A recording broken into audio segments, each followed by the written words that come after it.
नमस्कार दोस्तों, investment circle में आप सभी का एक बार फिर स्वागत है। लेकिन आगे बढ़ने से पहले आप हमारे टेलीग्राम चैनल को फॉलो कर सकते हैं। हमारे टेलीग्राम चैनल का आईडी है इन्वेस्टमेंट सर्कल और उसका लिंक नीचे डिस्क्रिप्शन में मिल जाएगा। और डिस्क्रिप्शन में आपको इंडिया के बेस्ट ब्रोकर अपस्टॉक का भी लिंक मिल जाएगा, जहां से आप अपना अकाउंट ओपन कर सकते हैं। Friends, made plus health service limited का आईपीओ मार्केट में मंडे से अवेलेबल हो जाएगा। आप अप्लाई कर सकते हैं। आज इस made plus health service limited के आईपीओ को हमें अप्लाई करना चाहिए या नहीं करना चाहिए, ये हम 7 पॉइंट्स में समझेंगे। सबसे पहला पॉइंट हमारा होगा आईपीओ डेट्स का। दूसरा पॉइंट होगा कंपनी के बारे में, हम देखेंगे कि कंपनी बेसिकली क्या करती है, क्या प्रोडक्ट्स है, किस एरिया में, किस इंडस्ट्री से बिलोंग करती है। तीसरा बिजनेस हाइलाइट्स, उसकी चेक करेंगे। फाइनेंशियल स्ट्रेंथ है या रिस्क की मामला है, वो हम चेक करेंगे। कंपनी के स्ट्रेंथ के बारे में देखेंगे। रिस्क और इन्वेस्टर्स जो इस कंपनी के अंदर इन्वेस्ट करेंगे उसके लिए क्या रिस्क हो सकता है, वो उसके बारे में बात करेंगे। और लास्ट में मैं आपको मेरा व्यू बताऊंगा और एक बोनस पॉइंट दूंगा इस आईपीओ के रिलेटेड, हमें वो अप्लाई करना चाहिए या नहीं अप्लाई करना चाहिए। देखिए, आईपीओ की टाइमलाइन की अगर बात करें, 13 दिसंबर को, सोमवार को, मंडे को ये ओपन हो रहा है और 15 दिसंबर तक ये आप अप्लाई कर सकते हैं। अलॉटमेंट 20 दिसंबर है। रिफंड का जो इनिशिएशन होगा वो 21 दिसंबर को होगा और आपका जो अलॉटमेंट है 22 तारीख को आपको पता लग जाएगा। और लिस्टिंग ऑन एक्सचेंज जो है वो 23 दिसंबर को होगा। अलॉटमेंट डेट 22 तारीख है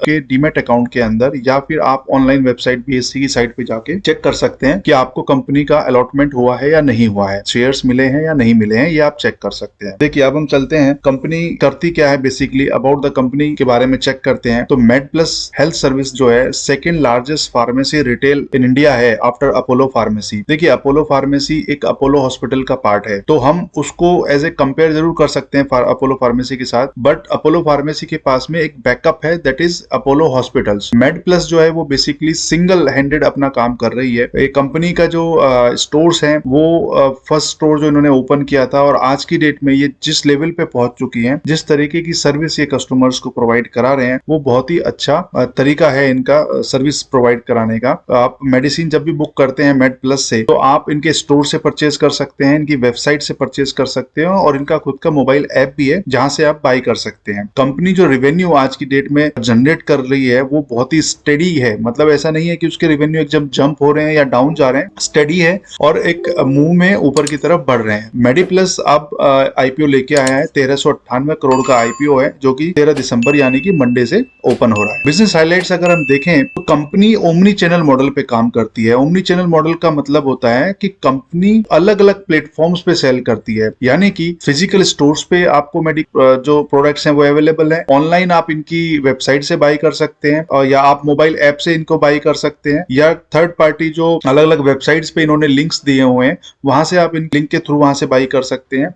ये जो फार्मेसी रिटेल स्टोर्स हैं, बेसिकली ये मेजर पार्ट जो है इस कंपनी का वो तमिलनाडु, आंध्र प्रदेश, तेलंगाना, कर्नाटका, उड़ीसा, वेस्ट बंगाल और महाराष्ट्र में है। ऑनलाइन सेल्स की अगर बात करें तो कंपनी जो टोटल रेवेन्यू कमाती है उसमें से 9% उनका ऑनलाइन सेल्स के थ्रू रेवेन्यू जनरेट हो रहा है। तो ये बिजनेस हाइलाइट्स हैं मेड प्लस की, जो हमें कंपनी के स्ट्रेंथ के बारे में बताती है कि कंपनी कितने समय से इस बिजनेस में है, कि आज एक 2000 स्टोर्स का नेटवर्क कंपनी चला रही है। फाइनेंशियल्स की अगर हम बात करें कंपनी के, तो कंपनी के लास्ट 3 इयर्स के फाइनेंशियल आप देख सकते हैं, कंटिन्यू रेवेन्यू इंक्रीज हुआ है। और प्रॉफिट्स की अगर बात, जो ब्लू बार जो देख रहे हैं, ये बेसिकली रेवेन्यूज को आपको बता रही है, डिनोट कर रही है कि 2200 करोड़, देन 2800 करोड़, देन 3000 करोड़, ये ऑलमोस्ट इंक्रीज हुआ है हर साल। प्रॉफिट्स की बात करें जो कि आफ्टर टैक्स प्रॉफिट है, उसमें अगर बात करें तो 12, देन 2 एंड देन 63। तो इसके अंदर भी एक स्टडी इंक्रीज हुआ है, जो हमें कंपनी के स्ट्रेंथ के बारे में बताती है कि कंपनी कितना प्रॉफिटेबल है, बिजनेस में कितना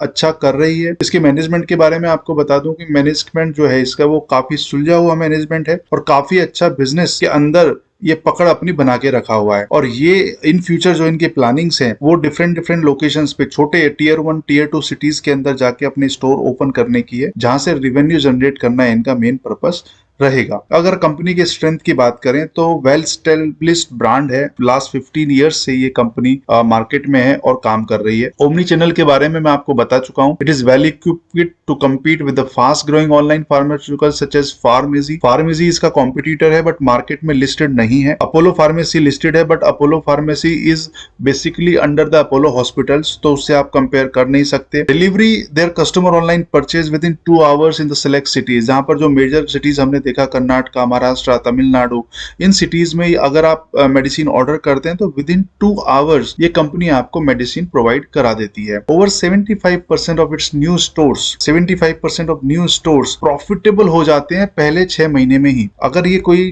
टियर 1, टियर 2 या मेट्रो सिटी में जहां पर भी नया बिजनेस या नई शॉप ओपन कर रहे हैं, नया शोरूम ओपन कर रहे हैं, स्टोर ओपन कर रहे हैं, वहां पर विद इन 6 मंथ वो स्टोर प्रॉफिटेबल हो जाता है। This company has a high average revenue per store of about 1.6 crore compare to the industry range of 23 lakhs। देखिए, एक इंडस्ट्री में एक अगर इसी टाइप का स्टोर खुलता है मेडिकल का, तो 23 लाख जनरेट करता है रेवेन्यू एक स्टोर से। उसके सामने यही कंपनी मेड प्लस 1.6 करोड़ का रेवेन्यू जनरेट कर रही है। तो कंपनी किस तरीके से बेसिकली फंडामेंटली मैनेजमेंट से कितनी अच्छी कंपनी है कि ये कंपनी आपको रेवेन्यू जनरेट करके दे रही है। अगर रिस्क की बात करें इस सेक्टर के अंदर, मेडिकल सेक्टर के अंदर अगर हम रिस्क की बात करें तो सबसे बड़ा रिस्क यही है कि ये जो कंपनी है मेड प्लस जो कंपनी है, बेसिकली ये जो दवाइयां बेच रही है वो किसी दूसरे मैन्युफैक्चरर से रही है, जहां पर रेगुलेटरी नियम्स बहुत टाइट है। आप ये बोल सकते हैं बहुत टाइट है, क्योंकि कहीं ना कहीं रेगुलेटरी जो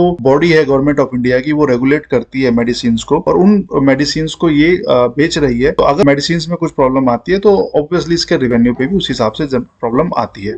changes in prescription drugs pricing and commercial terms could affect business performance.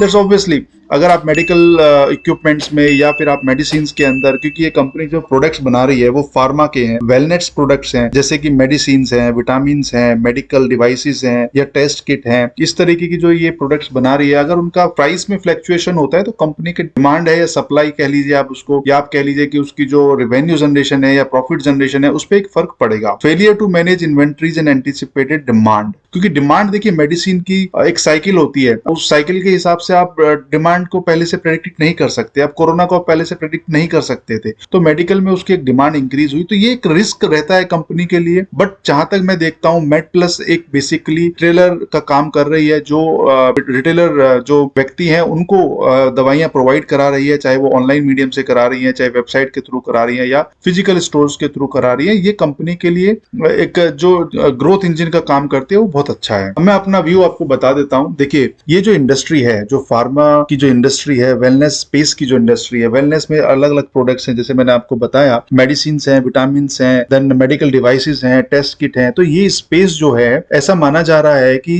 2020 से 25 तक 25% के CAGR से ये बढ़ने वाला है और $36 बिलियन का ये व्यापार हो जाएगा। जो पेनिट्रेशन है इस ऑर्गेनाइजेशन का, फार्मेसी रिटेल का, इंडिया के अंदर वो 11% से बढ़ने वाला है इस इंडस्ट्री का पर्टिकुलरली। तो अगर ये इंडस्ट्री 11% से बढ़ रही है, अगर 25% CAGR से ये इंडस्ट्री बढ़ रही है और 36 बिलियन की हो जाएगी आने वाले समय में, तो आप सोचिए उसका सीधा सीधा benefit made plus health service limited को मिलेगा और ये कंपनी इसी तरीके से आगे ग्रो करेगी। तो आप ये मान के चलिए कि अगले 5 साल में अगर कंपनी हर साल 11% से इंक्रीज करती है तो आपको कंपाउंड इंटरेस्ट कितना मिला, ये आपके लिए होमवर्क है। और मेरी राय इस कंपनी के लिए ये है कि हमें इसमें अप्लाई करना चाहिए और एक अच्छा व्यू रखना चाहिए। इस कंपनी से एक अच्छा बेनिफिट हमें हो सकता है, लिस्टिंग गेन भी आपको मिलेगा और लॉन्ग टर्म इन्वेस्टमेंट के लिए भी ये कंपनी बेस्ट है।